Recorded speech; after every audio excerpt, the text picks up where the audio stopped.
কিয়ামতের আগে আগে আরো কিছু মানুষকে আল্লাহ পাক কিন্তু শূকর এবং বানরে পরিণত করবেন। এই হাদিসটা কি জানেন? হাদিসটা শুনে রাখেন, এটা আখিরুজ জামান বা কিয়ামতের আলামত সংক্রান্ত হাদিসগুলোর মধ্যে পাবেন। আল্লাহ রাসূল সাল্লাল্লাহু আলাইহি ওয়াসাল্লাম বলেছেন, কিয়ামতের আগে আগে আমার উম্মতের মধ্যে, ভালো করে শোনেন, কিয়ামতের আগে আগে আমার উম্মতের মধ্যে একদল মানুষ বের হবে যারা মদ পানকে হালাল মনে করবে। কাকে? মদ পান করাকে হালাল মনে করবে। যারা বাদ্যযন্ত্র, গায়িকা, নায়িকা এগুলো নিয়ে নর্তকী নাচাবে রাতের বেলা, এগুলোকে হালাল মনে করবে। যারা অশ্লীলতা, বেহায়াপনাকে জায়েজ করে নিবে, ঠিক আছে, এরকম কয়েকটা পাপের কথা বলে নবীজি বলছেন একদিন সকালবেলা আল্লাহ পাক তাদেরকে ঘৃণিত বানরে পরিণত করবে। এটা হবে সামনে, কখন কিভাবে হবে আল্লাহ ভালো জানেন। এবার আমি কনসেপ্টে চলে আসি। এই যে পৃথিবীতে নেমে আসলাম, তাহলে আমরা কোত্থেকে আসছি ভাই? আমরা কি পৃথিবীর অধিবাসী ছিলাম? আমরা জান্নাতে ছিলাম, ওখান থেকে আল্লাহ পাক পাঠিয়েছে। এবার পৃথিবীতে এসে আদম আলাইহিস সালামের যুগে খুব একটা দুর্ঘটনা ঘটে নাই, একটা ঘটেছে। কয়টা? একটা। ভাই হাবিলের কোরবানি কবুল হয়, কাবিলের অন্তর্দাহ হয়, জ্বালা হয়। কেন হাবিলেরটা কবুল হবে, কাবিলের কেন হচ্ছে না? এই হিংসার বশবর্তী হয়ে কাবিল হাবিলকে হত্যা করে ফেলে, হত্যা করে লাশটা দাফন করার পদ্ধতিও তার জানা ছিল না। আল্লাহ কাককে পাঠালেন, কাককে দেখে সে শিখলো। প্রথম দুর্ঘটনা হচ্ছে হাবিল কাবিলের দুর্ঘটনা। বলে রাখি, আজকেও নিজের ভাইয়ের বেশে বহু কাবিল মুসলিম সমাজের মধ্যে ঘুরে বেড়ায়।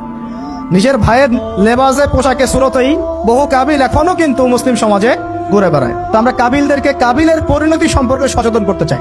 হাবিল বলেছিল, তুমি যদি আমাকে মারতে আসো, আমি তোমাকে মারার জন্য হাত বাড়াবো না। হাবিল জান্নাতে যাবে আর কাবিল জাহান্নামে যাবে। কেন কাবিল জাহান্নামে যাবে? নবীজি বলেছেন, পৃথিবীর প্রথম হত্যাকাণ্ড সংগঠিত করেছে কাবিল। এই কারণে পৃথিবীতে যত খুন হবে, সমস্ত খুনের পাপের একটা অংশ কাবিলের আমলনামায় যোগ করা হবে। বলে নাউজুবিল্লাহ। একটা কথা মনে রাখবেন, সদকায়ে জারিয়া যেমন আছে, গুনাহে জারিয়াও আছে। একটা মদের দোকান দিয়েছেন, যত মানুষ মদ খাচ্ছে, সমস্ত গোনার একটা অংশ আপনার কাঁধে আসছে।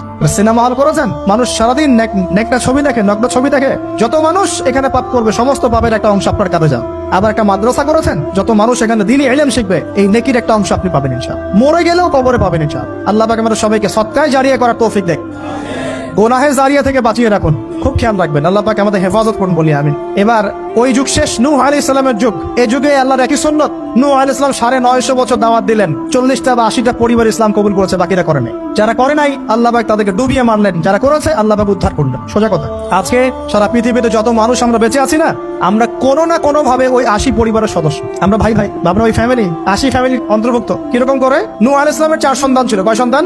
এক সন্তানের নাম হচ্ছে হাম। কি নাম? হাম। হাম ছিল একটু কালো বর্ণের। হামকে দিয়ে আফ্রিকার কন্টিনেন্টে যত মানুষ দেখছেন ব্ল্যাক স্কিনের, কালো স্কিন, এরা সবাই হামের বংশধর। মজা না বিষয়টা? মানুষের অস্তিত্ব পৃথিবীতে, ইতিহাস, এগুলো খুব ইন্টারেস্টিং টপিক। ইতিহাস পড়তে থাকলে আপনি ডুবে যাবেন। কত কিছু বিশ্বে হয়েছে আর কত কিছু হবে সামনে।